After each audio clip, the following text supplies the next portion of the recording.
Good morning, everyone. So, thank you so much for coming back. I was just looking at the coinmarketcap.com right now, and the price looks good because if you remember, about 2 days back, there was a news from South Korea that says South Korea said that they are stopping all the initial coin offering, and because of which the Bitcoin price, the Ethereum price dropped a little bit, about 200, 300 US dollar, but it's recovering once again.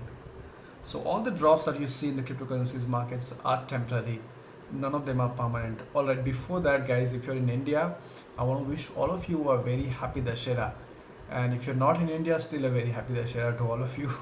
And we'll go through the cryptocurrency news in this video. We'll go through some news from Japan, which has gone ahead and issued licenses for running cryptocurrency exchanges there. Not But the interesting part is this, that not all the cryptocurrency exchanges in Japan have got the license.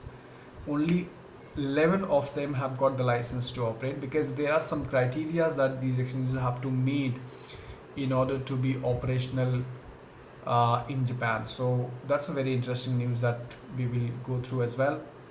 We'll also go through one of the country which government Transnistria country, which government is now wants to get into mining of cryptocurrencies. So government getting into mining, that's very interesting. So we'll have a look at that first. Let's go to the coinmarketcap.com first. So we have Bitcoin at 4,200 US dollar. You have Ethereum at 296, so it's below 300 now. You have Ripple at 19 cents, and then you have Bitcoin Cash at 440. You have Dash at 330. Neo is up by 10%, by the way. Okay, it's very interesting. Now if you were looking at Neo about 10 to 15 days back, Neo was trading at about I think $19 or 18. I mean, in fact it went as down as $11-12 about 20 days back, but and right now it's trading at 29. So it's a very good growth. Just in case if you're trading, these are the coins, these are the instances where you make more money in case you're trading. So this was about coinmarketcap.com. Let's look at the South Korea's news about banning the ICOs. Now there was a lot of confusion in the market saying that the South Korea has banned cryptocurrency exchanges, which is not true.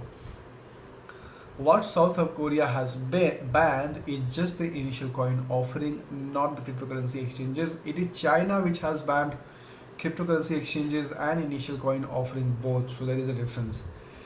And according to me, it's a very positive move. And this is what I want to share. The most of these initial coin offering are not the genuine ones, and then if they are not genuine, it is a threat for the public in terms of their investment getting lost. So what government is trying to do is probably government trying to stop the initial coin offering first. Hold on, let me understand how it works, and then let me just come out with some regulations, some guidelines that you guys can follow, and so that the people don't get cheated. So it's a good move, and I think this is something what US is also having a meeting on 19th of October to put some regulations around initial coin offering. So I would be completely in agreement with the government, with any government who is stopping the initial coin offering, and they're saying, okay, stop it, let me come with some regulations around it, let me study it, and then you are free to come up with the initial coin offering, which is a good news. I would agree with that. So that's from the South Korea.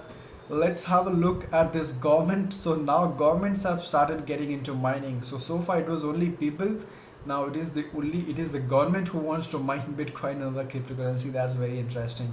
So this country is called Transnistria, which is next to Russia, and they want to mine cryptocurrencies. They are and one of the reasons they want to do that, because the electricity cost right there is pretty cheap. It's about 0.03 cents per kilowatt hour, something like that. So again, this comes from, I think they have learned from Russia, because Russia has also gone ahead and set up some mining farms there, and they raised some fundings to set up mining farms in Russia. And this is a neighboring country. This is about 500 million people uh, population, 500,000 people. It's a small country, and they want to set up the mining farm. The government want to set up the mining farm. That is interesting. We have seen government stopping cryptocurrencies and banning cryptocurrencies, but we have not heard of government uh, setting up a mining farm for cryptocurrencies. So that is very interesting. I will leave the link in the description below so that you can go ahead and read out more on that. This is interesting. Government getting into cryptocurrencies to mine them. That's nice. Okay, so one more news, and this is again very interesting. The New York City has got one more Bitcoin ATM. So here's the news. Says the coin source adds another Bitcoin ATM to New York City's growing roster. So New York already have about yes, New York City have about, let me check. They have about 36 ATMs in New York alone. No, New York has about 127 ATMs now. So including this one, there are 127 Bitcoin ATMs, and this company called CoinSource, they have, this is their 36th ATM in New York. So this is very interesting. So if you're traveling to New York, uh, you don't have to, you can actually get Bitcoin through these ATMs. Now these are one-way ATM. What does it mean? That you can only exchange your dollar, your fiat for Bitcoin, but if you have Bitcoin, you cannot exchange them for dollars and all. So these are Bitcoin ATMs. You can get 8 Bitcoins from these ATMs. That's nice. Let's see when will the when will one Bitcoin ATM come to India. We're all waiting for that as well. The last one, guys. The last one is Japan issues licenses for 11 Bitcoin exchanges. This is interesting. So as we guys know that Japan has legalized Bitcoin as a legal payment method. However, all the exchanges that were running there, not all of them have a license, and so they now want to regulate those exchanges, cryptocurrency exchanges. They want to issue license.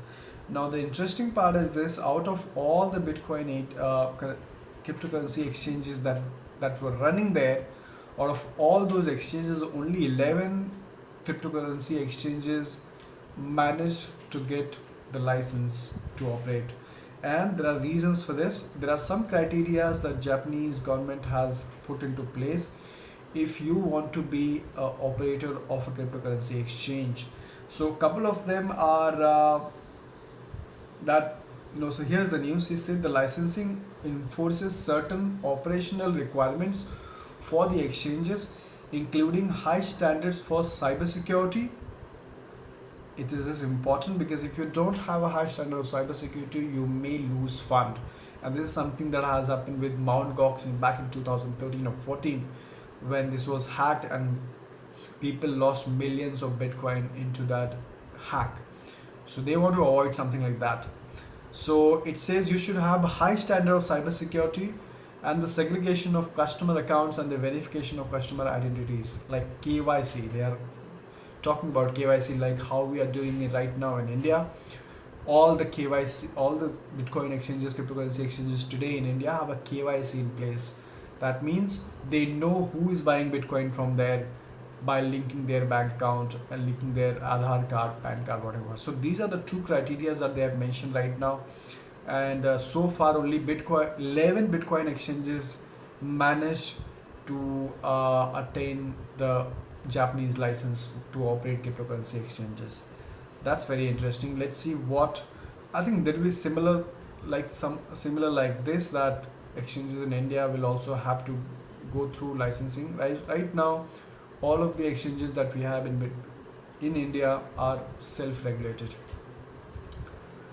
So couple of interesting news from cryptocurrency world. Of course, there are too many to cover It'll be very difficult to cover all of them. Of course, I would like to share my screen with you guys at the same time. I'm just trying to figure out how I can do that, and then we can go through all the news together.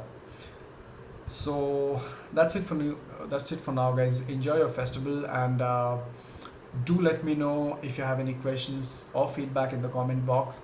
And yes, share this channel with your friends who are involved into cryptocurrencies and want to know, learn more, and hit the subscribe button if you're new to this channel so that you are updated on the daily news and updates. Thank you so much for watching. I will see you in my next video. Take care.